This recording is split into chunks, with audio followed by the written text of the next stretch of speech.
Here's the quick rundown of today's top stories. Tuesday, April 22nd. VP Sara and her lawyers are confident of winning an impeachment case. Vice President Sara Duterte said that she is confident on her lawyers that they can win the impeachment trial set to begin in July in the Senate. In an interview in Danau City, the official shared that she immediately held a meeting with her lawyers upon her arrival from The Hague, Netherlands, where she stayed for almost a month to help build former President Rodrigo Duterte's defense team. When I returned from The Hague, I met with them because that's one of the things I'm fixing. They told me they are more than confident in winning the impeachment trial. Impeachment case, she said. The vice president, however, refused to give details on the preparations for her impeachment trial. Marcos says to ensure regulation against fake news won't infringe freedom of expression. President Marcos has recognized the need to have a strong mechanism to combat misinformation and disinformation in the country in light of rapidly evolving digital technologies. He, however, said that the government's effort to intensify the fight against fake news must not undermine the people's right to freedom of expression. Marcos acknowledged that regulating online platforms would be challenging, considering that any proposed regulation will be weighed against the right to freedom of expression.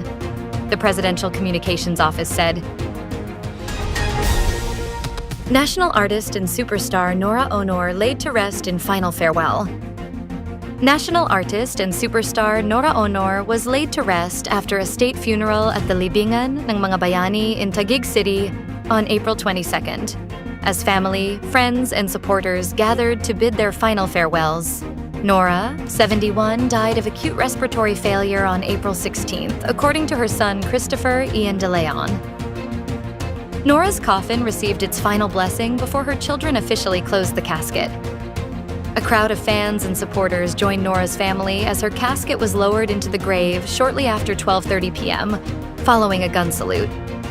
President Marcos declared April 22, 2025 as a day of national mourning over the passing of national artist Nora Onor.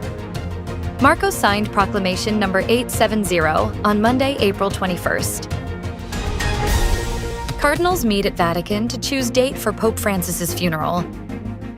Cardinals gathered Tuesday at the Vatican to begin scheduling Pope Francis's funeral and burial, planning the conclave to elect his successor, and making other decisions about running the Catholic Church as world leaders. An ordinary faithful grieved the death of history's first Latin American pope. Most immediately, they will determine when his body can be moved into St. Peter's Basilica for public viewing.